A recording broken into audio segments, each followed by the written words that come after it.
So we're gonna pass. We're gonna pass. We're gonna pass.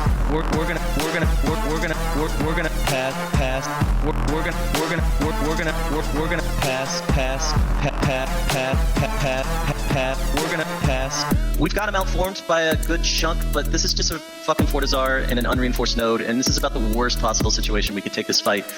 We've got him outformed by about 300-400 subcaps and about an extra regular cap and Titan fleet as well. We're gonna pass.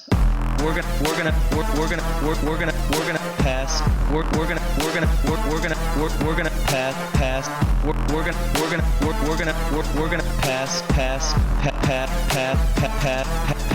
gonna pass. Clear comes. This is the way we're gonna do it in a test. Fortitude that you have to stand there and pass. Be ready to take that fight. To be ready. Pass. To commit your thousands of dollars in assets to any fight. Pass. This is how you get in a shitty situation. We're gonna start getting subcaps out of here, though. It's good form up, guys. Great job. Pass. Somewhere on the horizon, very, very shortly away, it seems like. Pass. It's coming, and pass. You know, and the likelihood of pass.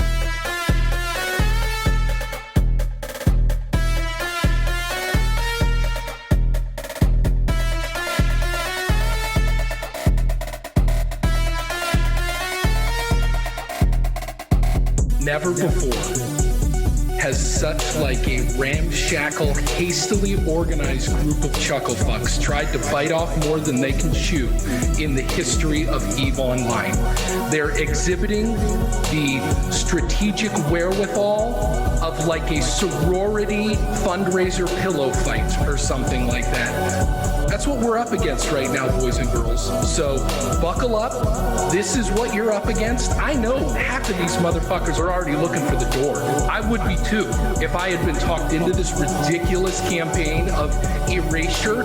Let's get rid of the goons, you know, because suddenly we're all going to stop hanging out and doing our thing.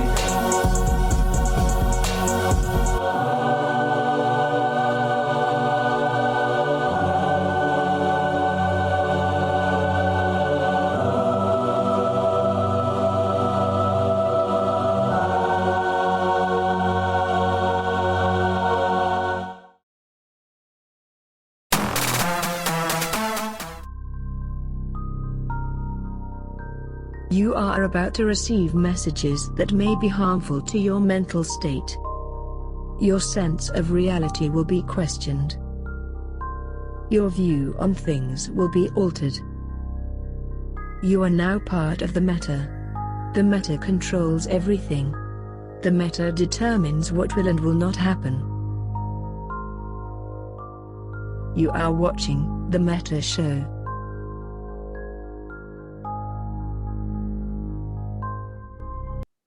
Welcome, ladies and gentlemen, to The Meta Show. I'm your host, Brisker Ball. Today is Saturday, September the 26th, the last Saturday in the month of September. I am joined alongside my erstwhile best friend and co-host of all time, the Matani. I am, it is a good afternoon. Hello, everybody. We have a blue shirt episode for you, for me. I'm not sure where I am on the alignment chart for blue. I'm maybe neutral evil, lawful evil. I don't know. You were lawful evil. Lawful evil. So it's going to be good guy mittens today. And that's important because we have a bunch of people who are really pissed off at CCP and a lot of confusion, a lot of action this episode. So we have two big things we're going to be talking about. One is obviously the space war, because we always talk about the space war. We have Asher Elias, who's going to be joining us and explaining to us how to lose jackdaws. I'm very excited about that a little bit later on in the show. But to begin with, and this is something, one of the reasons why I'm in a blue shirt today is that this is something that is too much for my little mitten brain to process, right? Like when we dive into the nitty gritty of which asteroids are going where in space, and it doesn't have anything to do with metagaming, war, murder, spying, or any of the fun stuff, I just deer in the headlights. And so we have arranged a panel of experts. We have Angry Mustache, who does not have sufficient gravitas to be taken seriously by CCP, but is being taken seriously by the entire community because he wrote one of the best analyses that I've seen of the resource redistribution. We also have Kenneth Feld, who is the CSM representative from Pandemic Legion, who is a known production and industry expert, and we have a nominate with us. And so basically, Brisk and I are going to be asking these guys questions questions, and they're going to try to explain to me in small words that I might be able to comprehend what the implications of all of this stuff is going. And I'm sure the resurgence of mining and low sec, because when I think of low sec, I think of Isogen and Noxium, and I'm sure that's exactly what the low sec people have been asking for years, is unique things to mine in low sec. That's all I got. So let's get stuck in here and find out what the hell is going on. Why don't we? All right, everybody. Our top story of the day is austerity. Welcome to New Eden.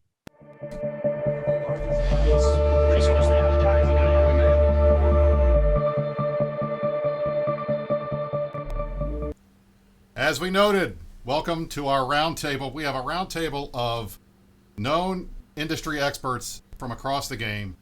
And as amazing as you guys always argue and yell at me about, we have both sides represented. We have PL and Goons together on the same show, on the Meta Show. It's not Headliner, but it's better because Kenneth Feld has a better beard than Headliner. So, welcome, guys. Want to thank you all for coming in. We wanted to talk about these changes. Make sure to remember to unmute your mics on Zoom. Right. These are pretty significant changes, and I'll run through briefly. You know what we saw in the dev blog. Essentially, what CCP wants to do, and they started this last, I want to say December. They have identified and believe that there is too much wealth, too much income, too many stockpiles of minerals and other types of things in the game, and they're trying to do what they can to reduce those. So they've gone through a multi-stage list of changes to try to right-size the economy and fix the ecosystem. They want to create what they are calling a healthy ecosystem. We don't know what that is. They haven't shared with us what that is, but that is what their ostensible goal is, and that's what these changes are supposed to do. So part of what they do is they specifically remove certain types of minerals from certain types of space, make them exclusive to one area of the game. They reduce the amount that you can mine from each of these asteroids, and that is going to have an impact on a lot of different things. And that's why essentially what has happened over the last couple of days since this announcement yesterday, we've seen a lot of people viewing this as Chaos 2.0. This is the mineral equivalent of the blackout, and people are very concerned about it. So we wanted to throw it open, talk to our crew here today about these changes, and find out from them what they think the biggest impacts are going to be, and what they think this is going to do, and what they think this is going to mean for the ecosystem. So I'll throw it out first to Kenneth. Kenneth, you've seen this. You're on the CSM. You're alongside Anominate and I. You are probably the key industrialist in PanFam. Can you talk a little bit about these changes, what you saw, what you see is, what you think is going to be the most important and impactful, and what you think is going to be the result? Well, some of the things that people aren't talking about, of course, Isogen being locked to low sec, Noxium being semi-locked to low sec. There is still going to be a small bit left in null sec. Noxium has also been a bottleneck for probably close to a year now. So you combine these two factors, and the fact that yesterday 180 million Nox changed hands in JITA. A normal day is 50 million. So it was only about 3.5 times a typical day. And the reason that more didn't change hands is because, frankly, there isn't any more. It's already more than double the price, and there's about 16 million left for a decent price, and even less left for a horrible price. So you factor that in, and you take Isogen. 5.2 billion Isogen changed hands yesterday, and that's about 26 times the normal daily average. So, but everyone has Isogen. There's tons of Isogen everywhere. So I really think you got to look at the Nox. Something you have to consider right now, if you look at their numbers for a rank 4 and a rank 5, I don't know, that's the enormous and the I don't mind. So, but the two highest anomalies in high sec, you have to clear a 4 and a 5 200 times in order to get enough Noxium to build a single Titan. And then you're going to have a lot of other stuff left over, obviously. But that's what you need to do to build a single Titan. Wait, can you say that again? You have to do what? 200 times as much? What? Okay, so crocite is the only thing in nullsec that's going to have Noxium. Right. And there's 2,500 crocite in a level 4. There's 5,000 in a level 5 now. These are the new numbers. So if you take that down and you take off 100 to make one compressed, and a compressed is going to give you 800 Noxium. Now and I also didn't take into the refining account, so that'll cut it by 10%. But nevertheless, it's roughly that. If you take all that up, the amount that you need to get to 12 million or 13 million Noxium, which is roughly about what you need for a Titan, you're going to have to mine out a 4 and a 5 200 times to build one Titan. Now, low sec, if low sec mines, then there will be more isogen coming from the low sec area. But I'm strictly focusing on null sec right now. So here's a question. We'll get into sort of the Gini coefficient, like inequality effects of pre-existing groups that have lots of Titans and what the implications are of making it exponentially more difficult to do that. But if Noxium is already a bottleneck, one of the things that I was sort of confused by this is that in my mind, whenever I've heard things about what LowSec wants like faction warfare to get fixed, or LowSec is like its very own like PvP ecosystem. And when I think of PvE in LowSec, I'm normally only thinking about like level 5 missions that people might be running and things like that.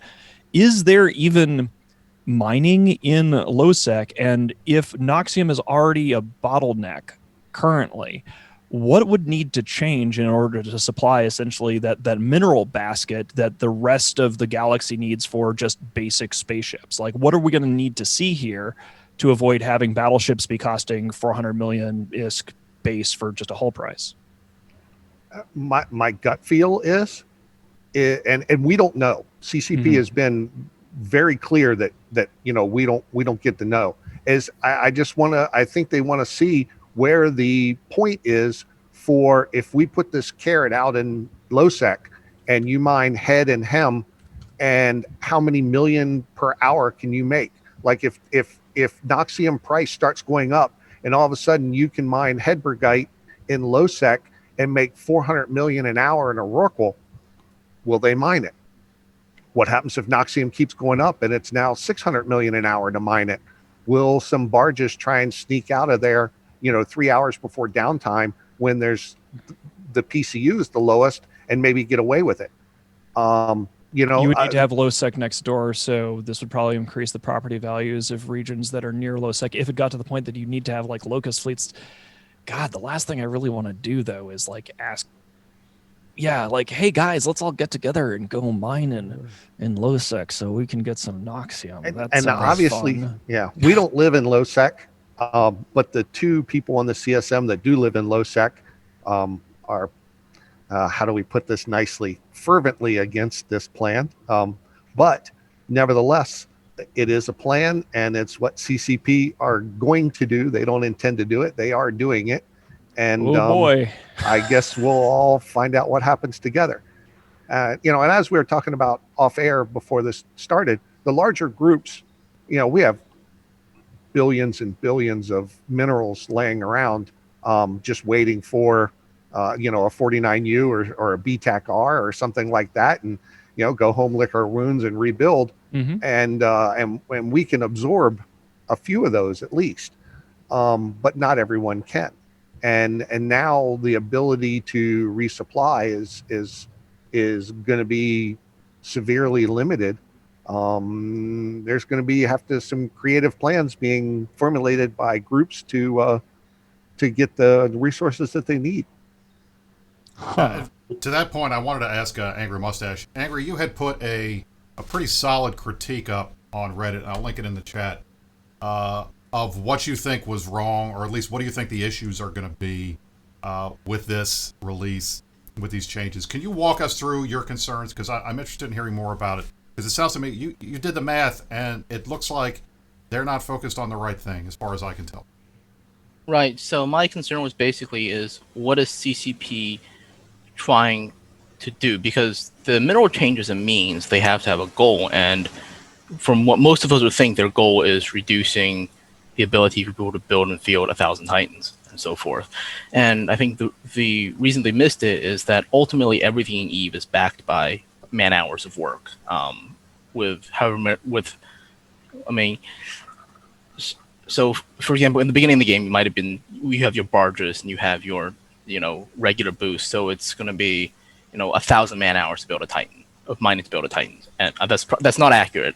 But say after Rorquals come out, that number drops to 360. So because Rorquals mine 3 times as much. So I think the core issue is that they think if we make it so that you have to mine, you still have to put in 1,000 hours of work to get your Titan.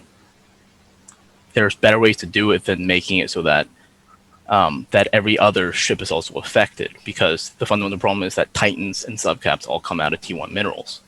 They are intrinsically linked, and as long as that's the case, right? You can't, if you want to make Titans more expensive, you also make subcaps more expensive, and without adjusting the build materials to separate the connection, you're never going to get to this situation where you can actually balance Titan costs and subcap costs independently like they should be.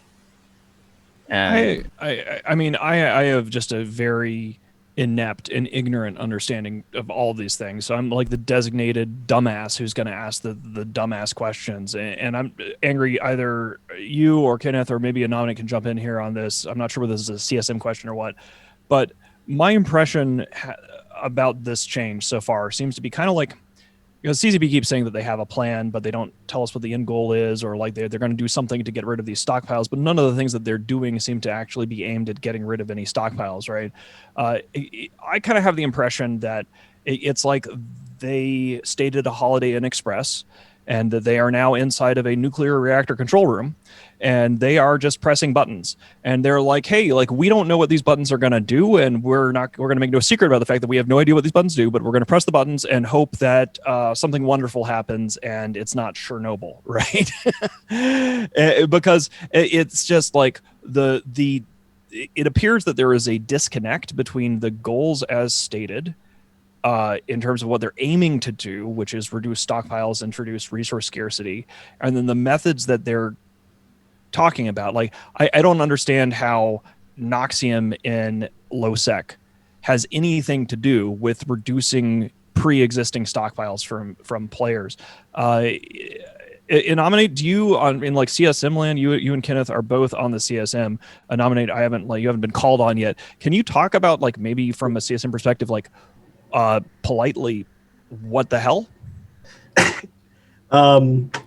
I'm not really sure. Like, everything that Angry Mustache said is like dead on. I think right now one of CCP's big focuses is on new players, but because they're targeting scarcity through minerals, they're disproportionately going to be hurting the T1 ships, the battle cruisers, the battleships. Like, the battle cruisers are the worst ones. What's the first, like, really big ship that a new player gets into? It's a battle cruiser. And they're ships that most people enjoy flying, that anyone can fly without too much training.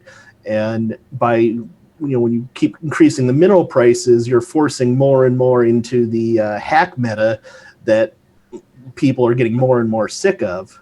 Newbies can't really participate in it. I mean, you need a year or two of training to really fly hacks well. And like, by focusing on the minerals as the source of scarcity, they're overwhelmingly affecting the lower end of the ship scale to try and get the Titans.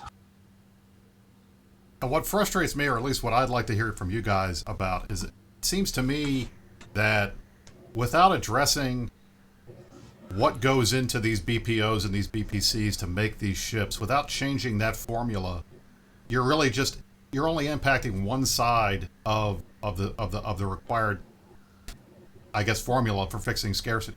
Yes, you're fixing the income, you're fixing the creation side, but the demand side, that's not going to change. It's going to be the same as it is. And you've got these existing stockpiles of minerals that are already out there.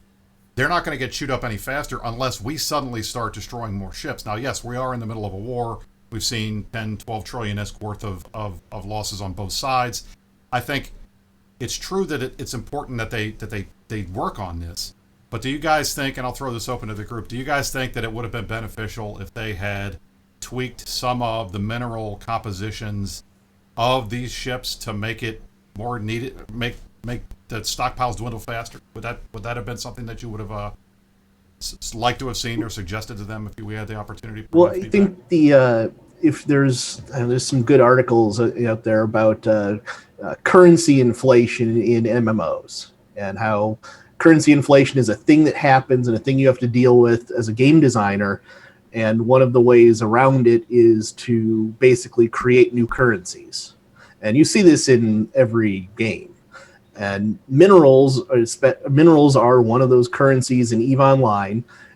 They have inflated out of control in a way that is not bad for the subcapital side of it. I think it's good for the subcapital side of it, but it has led to way too many supercapitals.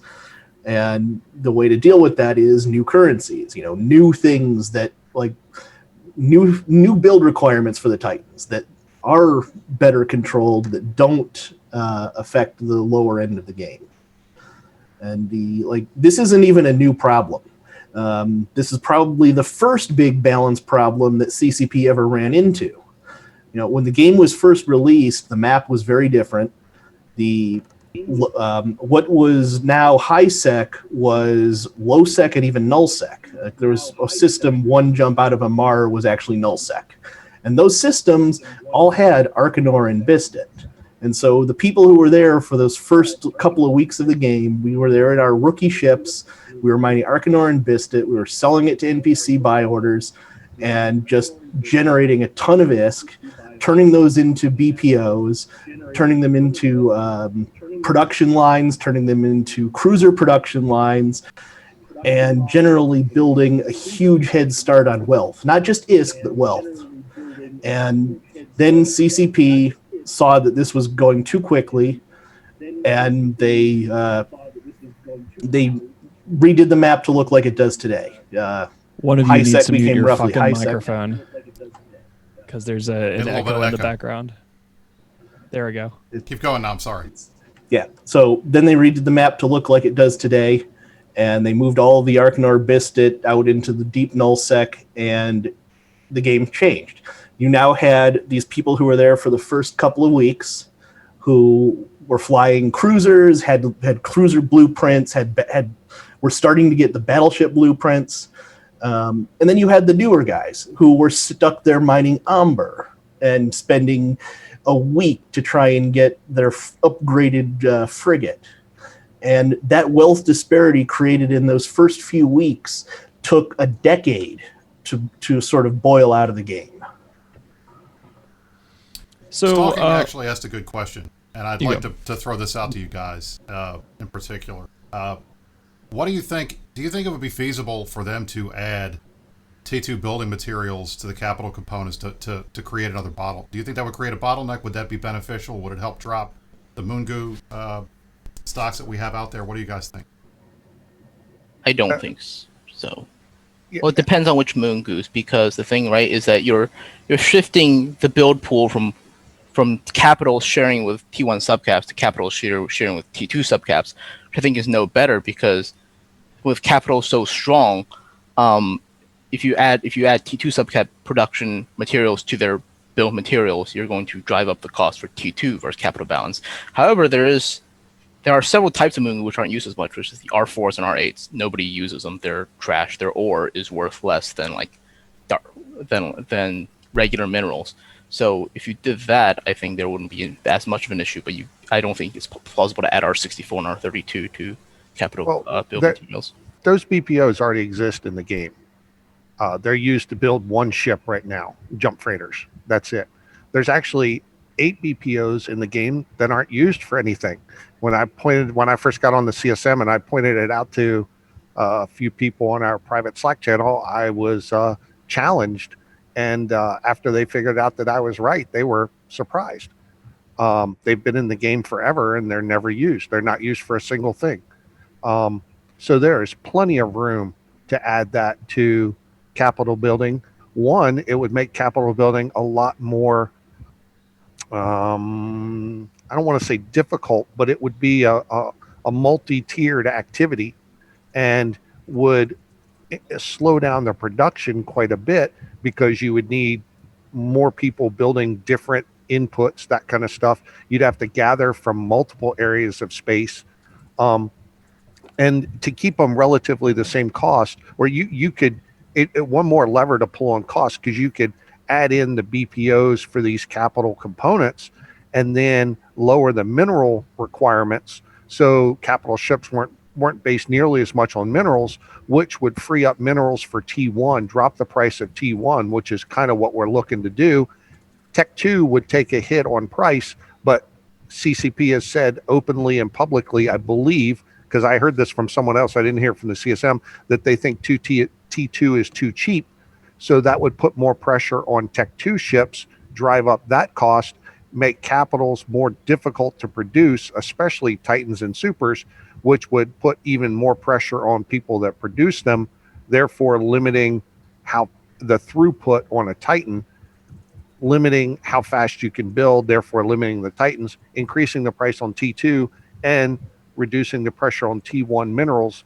Therefore, T1 cruisers, battleships, that kind of stuff may not increase in price as much with the scarcity. If you can follow that whole sequence there. Kenneth, the audience would like to know if you're willing to share which BPOs no longer work or are not used for anything. Each race has, if you look at it's like the capital superconductor rails, capital. It's the same ones used for guns. If you look at a Tech 2 capital gun, whatever it uses in the non-capital form for a T2 input, there is a capital BPO of that same caliber that was not used in 2016.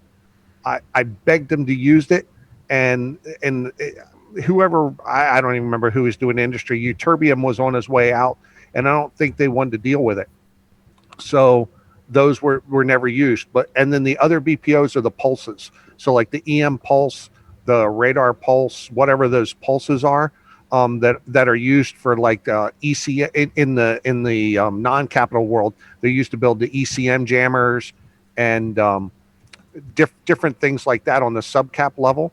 The same thing for the capitals; those are not used for anything. So, like the sensor cluster is a capital component that you could easily roll those capital BPOs into in lieu of some minerals, and they're already there. They're already in the game. It's literally just change a number, and all of a sudden, those are required to build those BPOs. So let me ask you guys this. Based on what they're trying to do, they're locking in specific minerals that are extremely useful to certain regions. Do you guys think that's a good idea? Do you think it's going to have the impact that they want it to have? I'll throw this open to the group. I don't want to speculate on whether it's a good idea, but I don't think anyone knows what's going to happen, right? I was on Talking Stations yesterday, and there was two high-sec miners that are both trying to make a deal with Snuff. One's trying to make a deal with Stuff, and one's trying to make a deal with someone else to get a mining permit, if you will, for a low sec. And it's gonna come up to a business decision, right?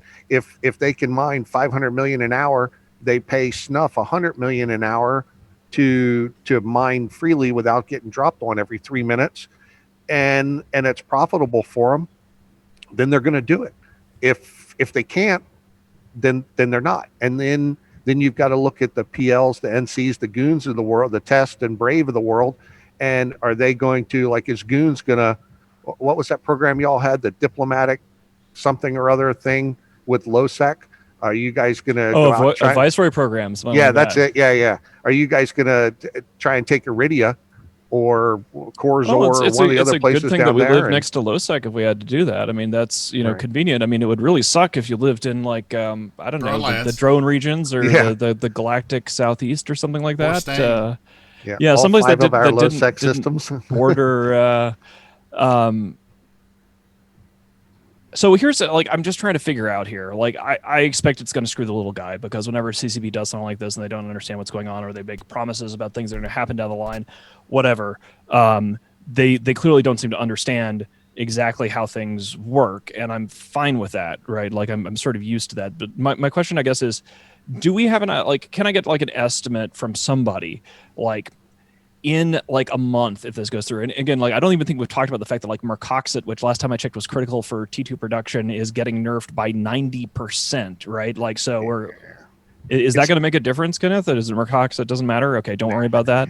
There's literally billions and billions of that stuff from years. Huge stockpiles. Don't worry about it. Because you had more fight. You had to clear it to roll the belts, and very little is used in Tech 2. I mean, I can build like 1,000 hacks, and I think I only use like 500 or 600,000. Okay, so that doesn't matter. Is it really just is it just like bottom line for my simple mitten brain? Is it just like Noxium Losec? Is that the bottleneck that is like where we should like, you know, take away from this is holy shit, what the fuck, Noxium and Losec? Is that where? Yeah, Isogen, I don't think shit. That we'll shouldn't be an dead issue. by the Everybody's time got Isogen's a tons of problem. Yeah. Yeah, that locking Isogen into Losec is fine because everybody has said it's been a waste resource for the longest time, so it's just sitting there. Sort of like Noxium Thulium, I is a guess. bottleneck, Yeah. and it's been a bottleneck, and it's going to be more of a bottleneck now, which I think I don't know. See, Caleb in the chat mentions this is about resource gathering. It's not about industry, but the resulting changes to the resource gathering have direct impacts on industry, which is going to have direct impacts on players. For me, I'm not a miner. I don't like mining. One of my slogans that everyone in it is aware of when Brisk is asked about mining, my phrase is "fuck mining." I'm not a miner. I don't like mining. I like miners. I don't like mining. It's not my thing. But I know that's where my ships come from, so I want to make them happy. And if it's going to be more difficult to gather resources and move them around, and I think we haven't even talked about that, the compression issue. I think this is going to have an impact on everybody. So I think we all need to focus in on that. And that's why one of the reasons why we want to talk to industry guys in particular, like Kenneth and Nam and the guys that know this stuff, because this will have an impact on the larger meta in the game, especially if it means that what I think potentially could happen is the haves are going to have as much as they had before and more, and the have-nots are going to have a harder time catching up. And that's one of the unintended consequences that I'm concerned about. But do we want to talk about the compression issue? Because I know that's a thing. Did you want to bring that up? I have not done the calculations on that, other than, you know, I know that we're typically in the 20 to 30 to 1 range on compression. And the new, which one did I say the other day? I don't remember. One of them is down to 6 to 1 on compression. So if you just do the rough math on that, that's basically a 4 times loss in compression value. So it would used to take 7.5 jump freighters and you could build a Titan. Now you're looking at roughly 30 jump freighters to build a Titan, assuming everything else goes to roughly about the same. So like I said, I haven't done the math, but you know, just moving stuff around is going to be much more difficult because you get much less minerals from the same cubic meter of ore. I'm sorry, I need to comment on something that was just said in chat here. Changes from secondary and tertiary effects is not fair. The secondary and tertiary effects are the ones that matter. You can't just like say, well, this item is too cheap, we're going to make it more expensive, and then ignore everything that impacts. Everything in Eve is connected. You can't turn one knob and say, well, this dial looks better, even though all these other dials just exploded. That's not an improvement. And let me be clear, you know, we're not casting judgment one way or the other on these changes, and that's the goal for this show, for us at least. For the hosts, at least for Mittens and I, we are here to educate and discuss and to bring up and to figure out what the fuck is going on. We're just trying to figure out what's going to happen, and I think that's the hard part, because we know that these changes are temporary. We know that this is a 3-part process. We're at the end of part 1, according to the devs. We know that we're going to see some more changes down the road, and we're going to go from the current section, which is scarcity. We're going to jump into resource redistribution, whatever that means. And then we're going to get to dynamic redistribution, dynamic distribution, whatever that means. So we know we're in the start of the process. We know that these changes were coming. I think we all want a healthy ecosystem for the game. I think the question is, we don't know where we're going, and I don't know if that means it's hard for us to determine if these changes are going to get us where we're supposed to be going. I've got to disagree, because I think So for everyone who's been in the game for less than 5 or 6 years, that you've only ever seen an Eve where like a null set group can be self-sufficient. Through most of Eve's history, like industry in nullsec wasn't a thing that happened. The only thing that got built in nullsec was super capitals because it's the only place you could build them. High ends came from high sec. That's the way it worked.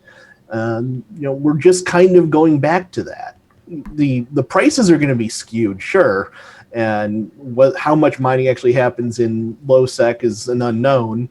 But I mean, it's just a return to the way things used to work, where nullsec is going to probably start doing more of their industry in high sec and then shipping goods, not minerals, into nullsec. And the game will keep on going. Prices will shift. Prices will dictate the metas that people use. I mean, like the game's this isn't killing the game or anything. It may or may not be killing like nullsec mining or having some other impacts. But it's not the end of the game. It's not the end of the world. It's a place that the game was at for more than a decade, and things functioned. So one of the questions in the chat, and this is something that I want to bring up, the old way of moving moving minerals into nullsec pre-2015, 2016 changes was you manufacture 425 millimeter rails, you put them in a jump freighter, or you put them in a freighter, and you move them to nullsec. You reprocess, you get the minerals, and you build from there. Do you guys see that as a thing? Is reprocessing going to be a thing again? Are we going to see people start reprocessing all of their junk loot that they get when they're running sites to get minerals from it? Gun mining is going to be a thing again. Yeah, if they keep it at 55% right now. Okay, let me preface this.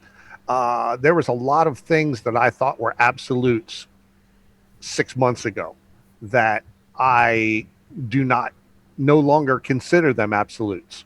I didn't think I would ever see reprocessing greater than 55% for modules.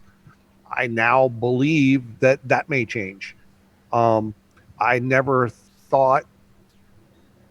Well, I'm not going to say the other one because it's probably a little too much. But reprocessing modules, if they crank that up to 65 or 70%, I could see that being not worthwhile to buy minerals in JITA and build like we used to. But I could see you making a conscious decision to reprocess your loot as opposed to taking meta stuff to JITA and try and sell it. That could definitely come up. And for you two, if you look at Slack, there was something it kind of makes our point on a few things. But yeah, it's there's going to be a lot of changes. There's going to be a lot more hauling, a lot more freighters running around high sec because all that ore will have to go to market. A lot more chance for ganking. I just tuned back in. Yeah, I think there's going to be a lot of stuff going on that activity we haven't seen in quite some time. Is this the kind of thing, actually, that brings up a point? So talking about a need for more freighter runs and things like that. One of the things that I'm interested in here is this change isn't going to happen in a vacuum, right? It's coming after the quantum core stuff was announced. And so that is a huge upfront cost to anybody who needs to have a Citadel anywhere, right? So there's that. Then you have this situation going on. Now, when you're talking about a need for more hauling and things like that, is this something that is going to, is the Niarja situation going to compound the difficulty in a resource scarcity environment if there's going to be more of a need for hauling to and from JITA now that Empire has been cut in two, or is that really, am I reaching? That's only assuming that JITA stays JITA.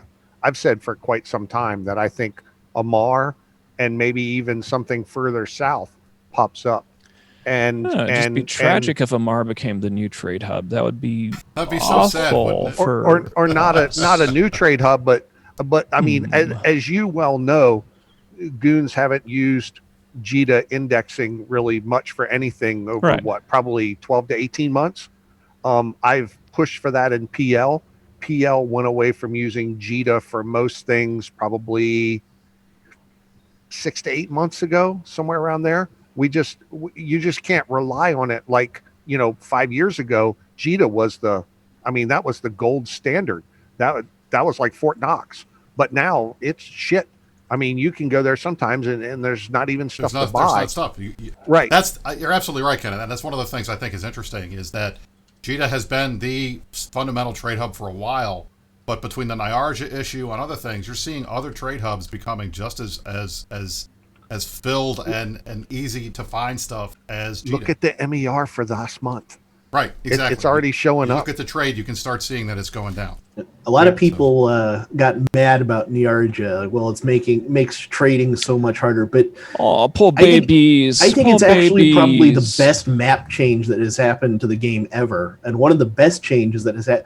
Just that simple one little change, I think it was probably had a more positive impact on the game than any other thing CCP has done in years. For the last decade, all of the trade hubs other than Jita and Amar have been slowly dying. And this is the opening to bring them back, and we're already seeing that happening. Yet more examples of the Imperium being a positive force for change in New Eden. Everyone who has enjoyed Nyarja and all the wonderful things it has done, you are welcome. I also like the fact that Nyarja gives the blockade runners a legitimate reason to exist in HiSec. There you go. Because the blockade runners can run Nyarja. Exactly. That's the only way to get through now. You can't carry as much, but you can still get through a lot. Back what we were saying before, though, this hurts the middle groups disproportionately because the goons, the pan-fams of the world, we have our own keep stars, we have our own currency, we have our own markets. Everything's handled internally. You try and do that with some of the alliances that are between 500 and 2,500 people. They don't have the resources to be completely self-sufficient. The mineral issue aside, even if they could get the minerals, getting the industry and the multitude of stuff that you need to run an alliance, they have to rely on someone. And if they happen to live in the galactic north and Amar becomes much more of a trade hub, it's worse for them. If they happen to live, say, Providence or something like that, then having Amar will help them significantly. And that's just more nuances to this system. I don't want to say they were unintended, but it's just second and third order changes that are going to affect everyone much more than just, hey, Noxium's only available in low sec, because Trit is now locked to high sec. And no one's talking about that because, yeah, puppies will mine Veldspar. Yeah, until there's 10,000 puppies out there and 400 people running around in Catalyst blowing them up every 5 minutes. So exactly. it's there's an entire circle there that people aren't even focusing on, and I think that's low-hanging fruit that's flying under the radar. But it will become a thing if the belts start filling up. Now I don't know about the Orcas, the whole Orca thing that you can make an Orca hull tanked. And basically, it costs more in catalyst to blow it up than the ship costs. Maybe you wait till it fills up with Trit and then blow it up, and hopefully the Trit drops, and that's your money. I don't have a good answer for that, but all of that means more ships in space and more hauling, because mining takes time. So, is it really bad for the game? It's hard to tell. If there's more ships in space, more stuff blowing up, it's hard to say that that's bad for the game. But again, this is all speculation. We don't know what's going to happen. Everyone gets so mad they log out and the game closes. I think that's teasing. the issue. I'm teasing. But well, I mean, that's the thing. I think like all of these changes, it's going to take a month or two for them to bake in, people to realize what's going on.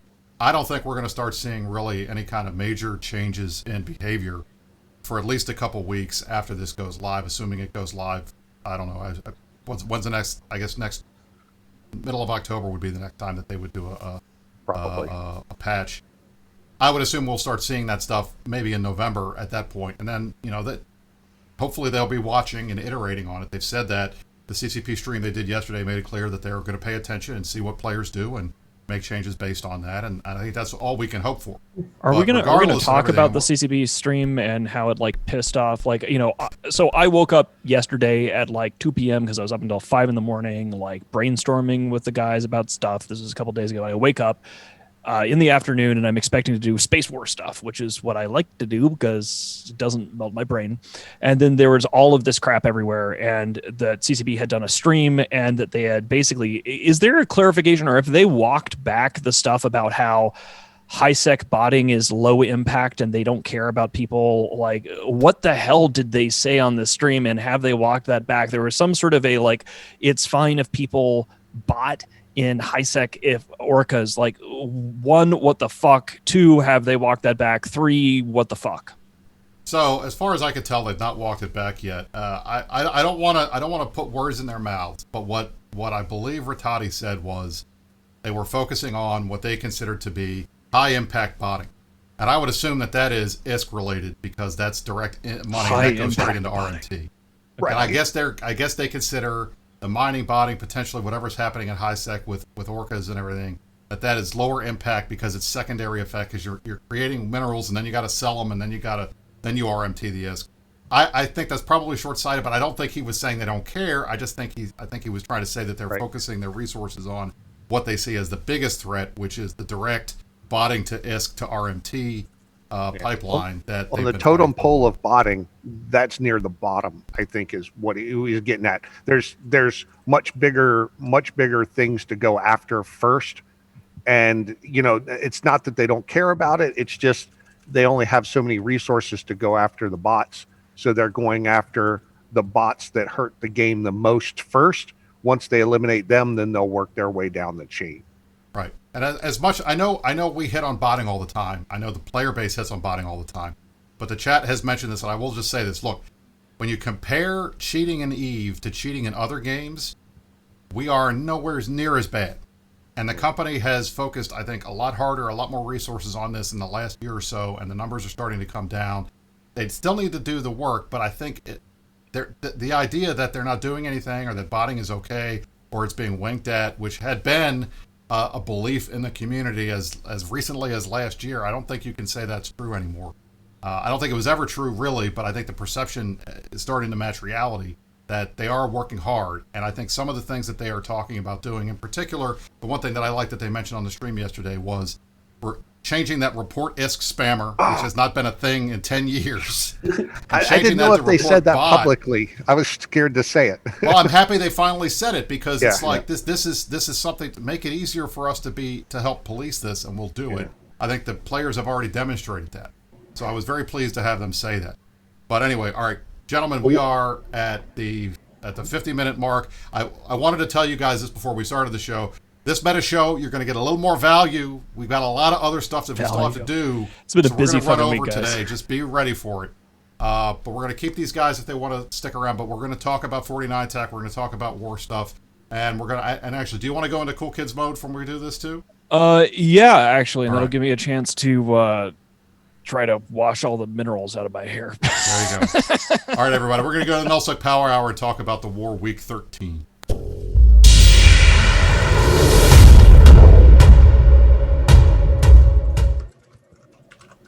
All right, and we are back. Asher, if you are still awake after all of this moon mining talk. Hi, how are you? 50 minutes. You made me sit through. I'm sorry. You weren't on camera. Minutes. You weren't on camera. 50 minutes of mining talk.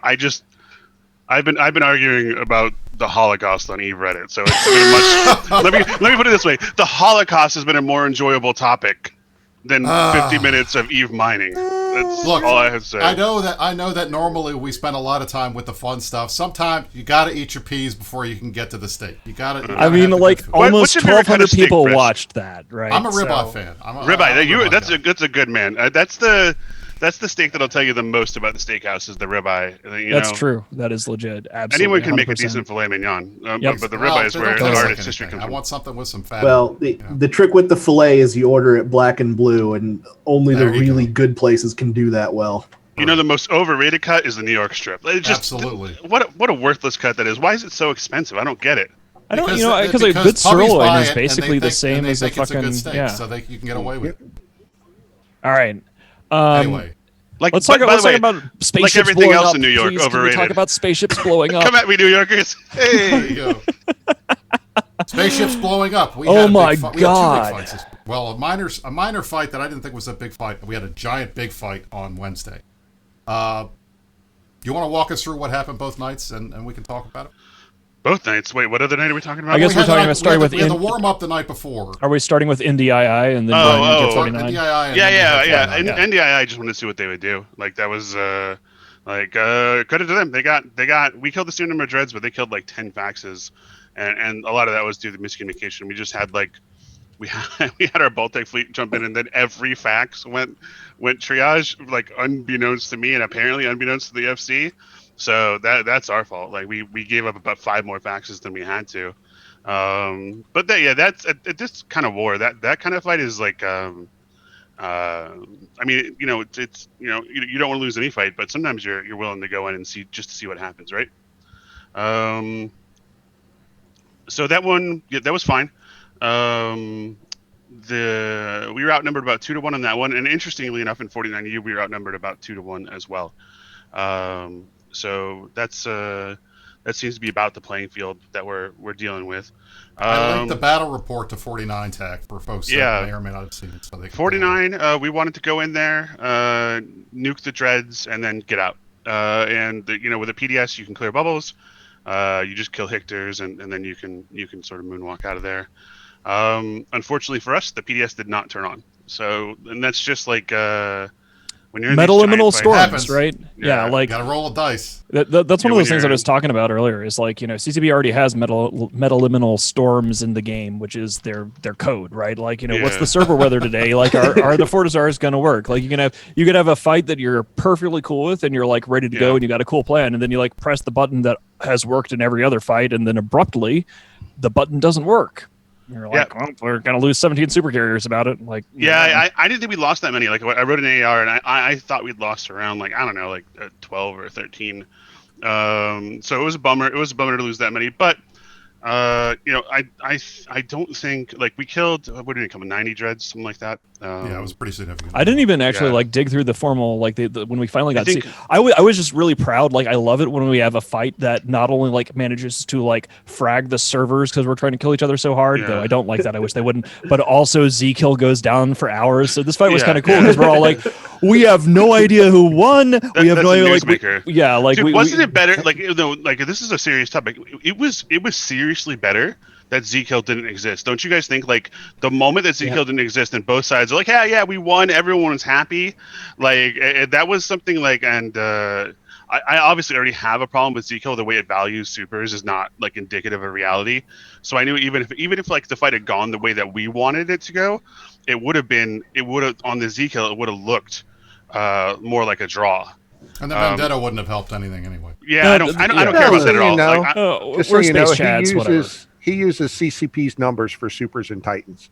Well, when those are not in. Right, I understand, but that's where he gets them from. Okay, the other part is, how did you manage to lose 300 sabers? We felt like it. Wondering. It was waterboarding. Like fair enough. Straight up, it was waterboarding. Like we went old school. So like we have huge caches of toys, including obviously sabers, and we have these go boxes, kind of. We like this. So we just brought in. I think it was 5 go boxes, like in the middle of the fight, I think, and just started putting them on. It's like a crave case, but for dictators. We fed too many. Like, I would have. It would have been better off. I just woke up and saw that, and I was like, "Holy, there'll be a rational explanation for this." Yeah. So the thing about Fountain Frank gets here, we'll have a rational explanation for what. I think the lesson. Go ahead, Naman. Dunk is in chat here with a good comment, which is that people had fun on all sides. Now, regardless of who won or lost, that was a meat grinder of a fight. It was a great old fight. But you know what? I'll tell you this. That is what we need to see more of, because win or lose, everybody loves a good meat grinder. Yeah, the tie-dye wasn't too bad. Like I was. We were there for like 4 or 5 hours. I mean, I sat in 20-hour tie-dye fights. This was not that bad. It was pretty chill. I mean, it's a damn shame about the PDS, but like I would take that fight on a heartbeat. Right? Again, like if I could do that right again and press the button of like in terms of alliance leader authorizing people, weapons free, whatever. Like I mean, I I don't think we made a secret about the fact that like I actually dusted off a couple of my Titans, and like I haven't actually gotten my Titans up to spec yet, and I had one of them on mittens up to spec, and then I put a lot of work into that to get ready to use them. And unfortunately, you know, on all sides, like when the node is that shitty, nobody is going to put Titans on the field, right? So like you test with the escalation chain and whatever, but I have hopes that we're close to like a big gritty like fuckfest of a fight that like keeps going, and I had a blast. It was that, you know, that shit fucking owned. I think we mentioned that that we couldn't, that the PDS didn't turn on at first. Mm-hmm. Then we eventually got it turned on and it wouldn't turn off. yeah.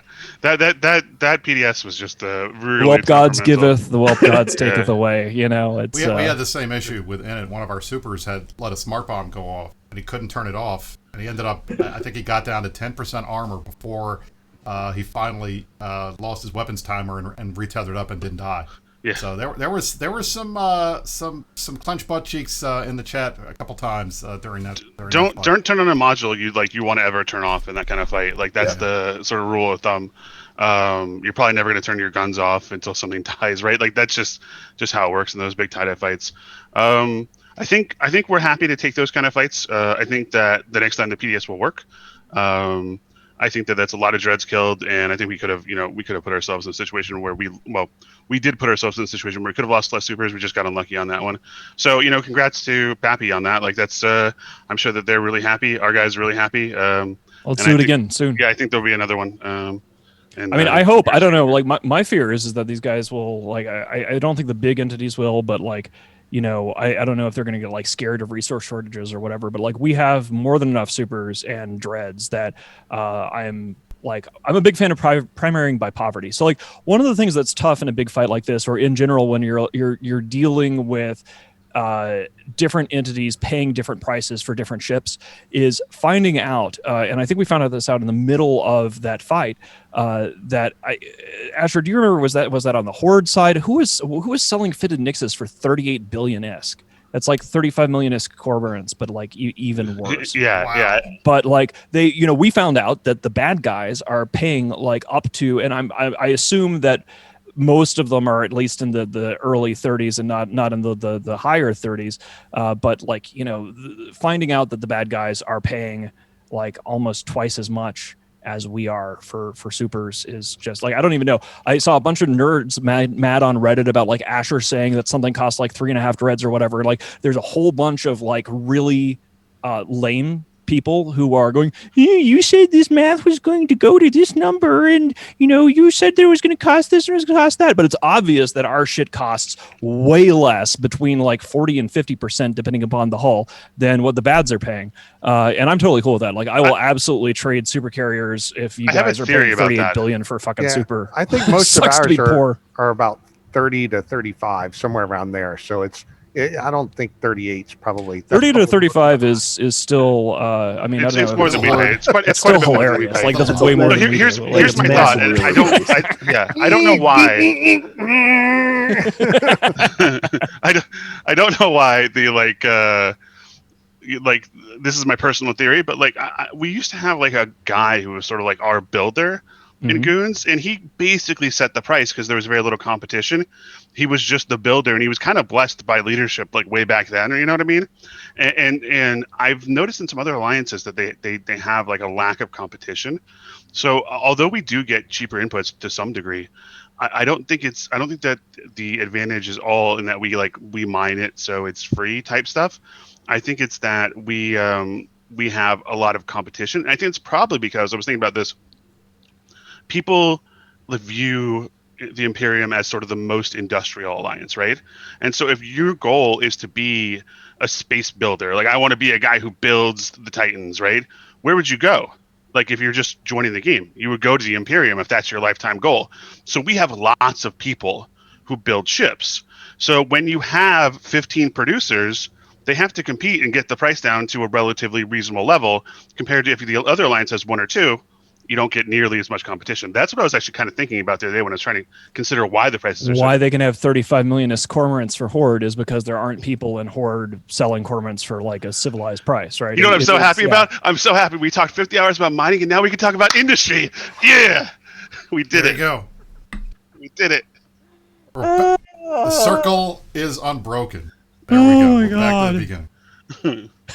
So, all right, so Asher, do you think it's more likely or less likely that we're going to see the big one? And I thought some of us thought this might have been the big one, that we were going to go all in, Titans and everything. Do you think that because we finally got this escalation chain out of the way that we're more likely to see that soon, or do you think it's still far off?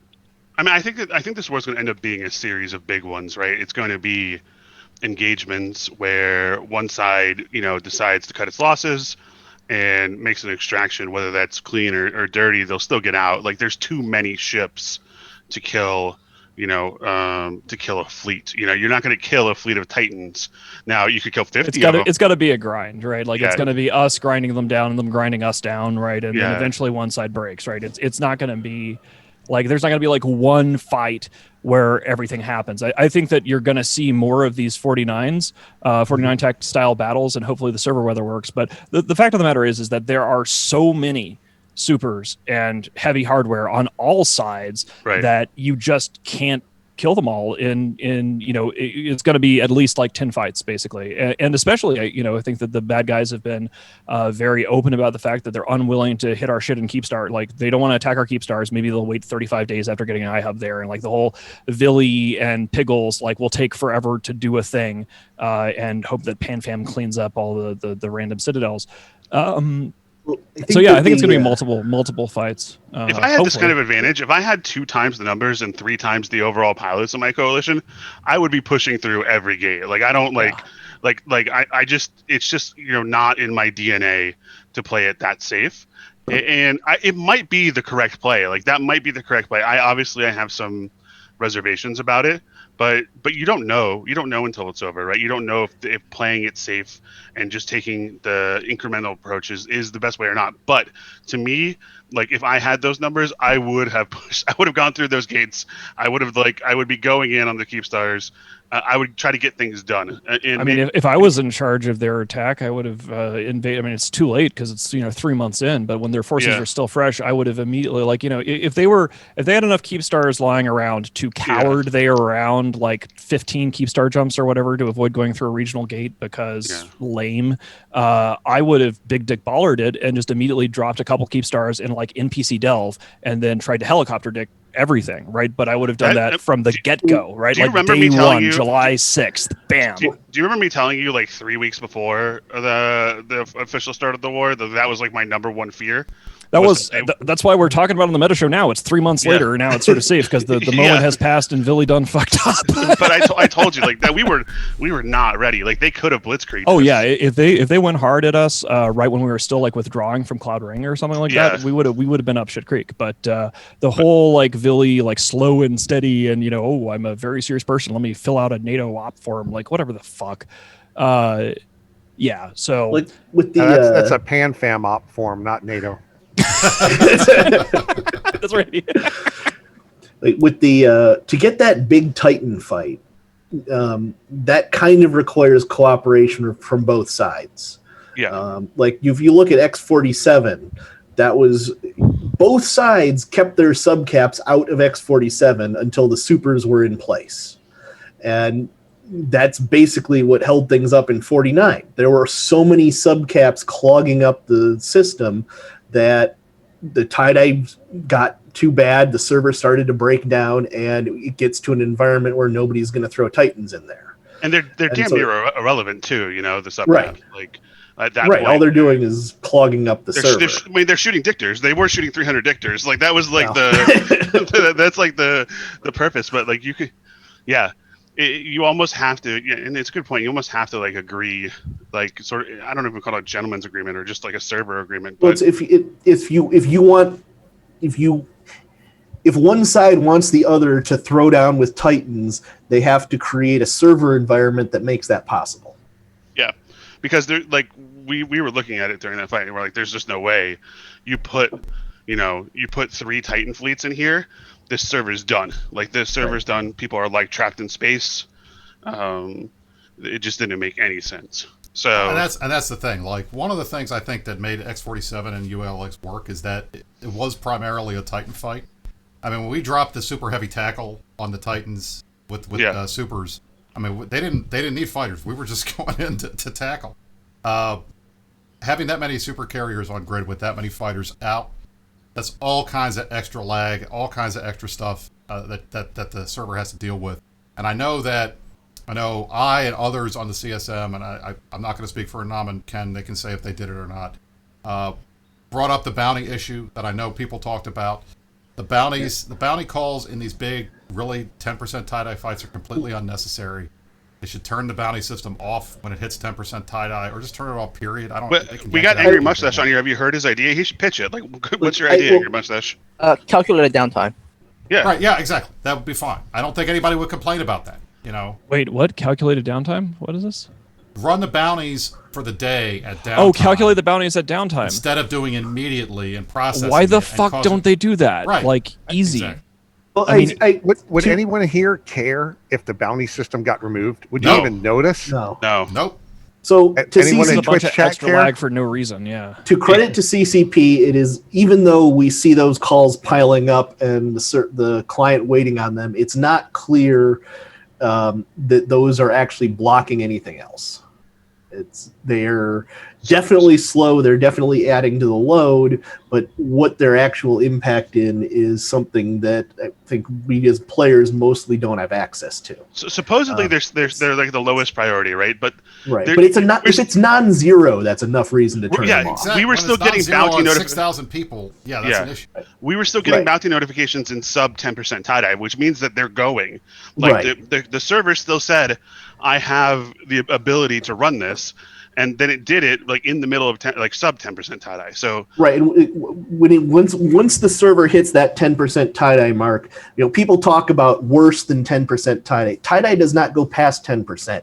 It hits 10%, and then the server lag starts kicks to in. break like it does before we had tie-dye. Exactly. Right. So once you hit 10%, there are a whole bunch of things, probably more than this is more CCP's job to name what they are, but there are things you can start turning off that don't really impact or that nobody cares about in a fight that bad.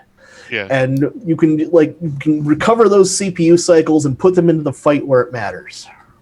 And We're boring Mittens again. We got to change the subject. when people say He's got the when people- bug-eyed look of we're talking techie stuff. He doesn't want to hear it.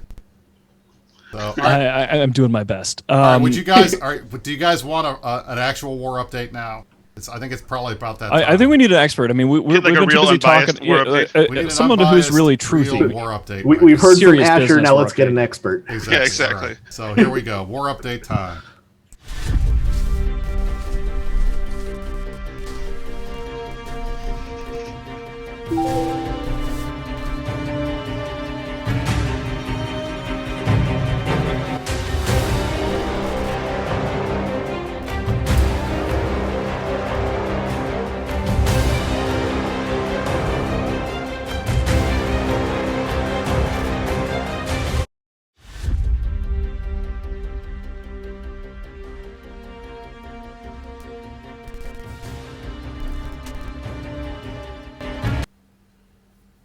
Ladies and gentlemen, it's time for a real war update. Everything has moved around again. Let me fix it. Mittens, you need to go back where you go, and Kenneth can go up here. Let's get the side of his head so it's cropped out. That magnificent beard should not be cropped out. We got to fix that. All right. Gentlemen, ladies, I want to say hi, and I wanted to introduce you to my new friend. Because the fighting has moved from Fountain and is now in Quirius, I wanted to introduce you to one of the most important people in Quirius. He is our new mascot for the Quirius campaign, Quirius George, It's George. the F1 monkey. He's here to sit on my shoulder while we talk about what happened in Quirius and 49 Tech. So George, as an F1 monkey, was probably in a roke in that fight. But I know that everybody has talked about how important this fight was because it was finally a super fight. That's not the important. That's not the important. And that's not why this fight was taken either. I'm going to explain to you why this fight was taken. And the man is here. The man who made the call is here. And you know why? This fight was all about making ISK for one dude.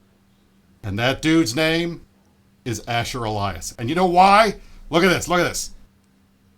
Look at these sabers. Ken, get your head out of the way. Sabers. 243 sabers died in 49 TAC. 18 billion, almost 19 billion ISK. You know why?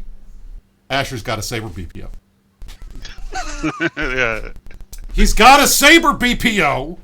He probably the one that Bob had that started the T20 thing all those years ago, and he needed ISK. So what do you think we do? We Holocaust 243 sabers. It was the saber feed of all time in Quirius to make sure that Asher made some ISK. The deep Caldari state wants to know your location. I'm telling you. This is what happens when we let Asher play industry. We get feeds like this. All I'm waiting for now is Dave Archer to be revealed as owning a Jackdaw BPO, and then we'll know why that happens. Well, no, that'll be the proof. I'm just saying. You're just asking questions. You're just asking questions. That's it. All right. We had an FC, actually two FCs, like 5 years ago. They ran a doctrine called cattle cruisers, and boy, this was a bad doctrine. It was like real Brutixes, and I don't even remember. It was battle cruisers, and they built them all, sold them all, and then whelped them all. And it just seemed really incestuous. I've made a real point that, well, I also hate industry, but even if I didn't, I don't want to import and sell, my own doctrines, because just for this reason, because it's really bad when you whelp a fleet and then you sell the next one. Exactly. All Clay right. Hikari lied. That is today's war update with Fountain Frank. And Quirius George. And Quirius George, who will the F1 monkey, who will be coming back, I'm sure, as we keep fighting in Quirius. He's going to be on hand for all the big fights. So we're ready to go. How much does your family, Frank? How much does your family have to deal with you putting on elaborate costumes, buying props, making sets, filming your video? What do they think about this when you're like, yeah, I'm about to make my spaceship, communications officer video. Could you be quiet for the next hour? Let's just say that all of the iPhones and iPads in my house are connected, and you can pull up the photos on one, and it shows the roll for everybody. Uh-huh. And my wife has asked me more than one occasion, what are these pictures? What are you doing in the backyard in a Fountain Frank outfit sitting on the chair? She asks that all the time. So yes, this has become a little bit embarrassing, but you know what? It could be worse. I could be sitting here with a stuffed animal on my shoulder. Yeah. So. And you have a good wife when she stops asking. She just shakes her head and just flicks to the next one. Exactly right. All right, everybody. We'll go back. Right. You guys can go back to chatting about the war. Thank you, Chris Frank. will be back shortly. This was Fountain Frank. Yeah, Quirius George is amazing. There is probably one of my just a brief shout out for people that missed the various excitement this last week. On last week's Crying in Stations, I guess it was, the Pappy people started calling themselves the Anaconda people or something or other, and trying to rename their coalition to the Anacondas this or whatever. And it was an absolutely terrible name. So of course we took it and we ran with it.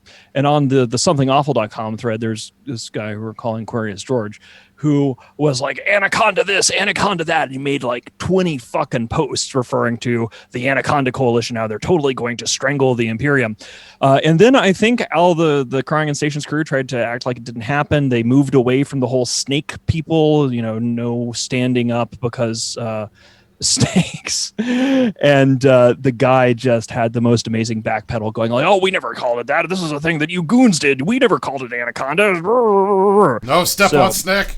No step on snack. All right, guys. Well, thanks a lot. Next week will probably be a black shirt meta show just to make sure that I don't go insane.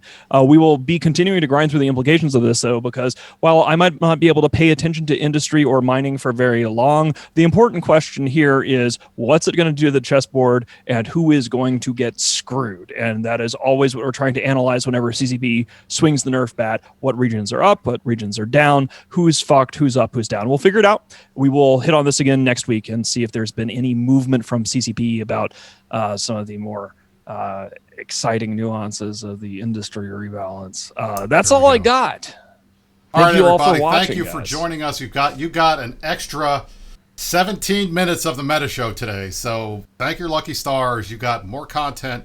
We provided even more smug than usual. I want to thank Kenneth Feld, Nominate, Asher, and Angry Mustache for joining us. Thank you, guys. I think this was probably the best roundtable we could have put together. So thank you for joining us. We appreciate it. Today was September 26th. This is the Meta Show. I'm your host, Bruce Grabal, alongside the Matani, Pinecones, Delenda Est, and you stay classy, Nui. I've got to ask real quick. Go ahead. Is it tinfoil to suggest that CCP is making industry changes just to torture Mittens? I think it's possible. I wouldn't be surprised. They've found my weakness at last. They've found my weakness at last. All right, everybody. All right, guys. We'll see you next episode. Next week. Thanks for coming.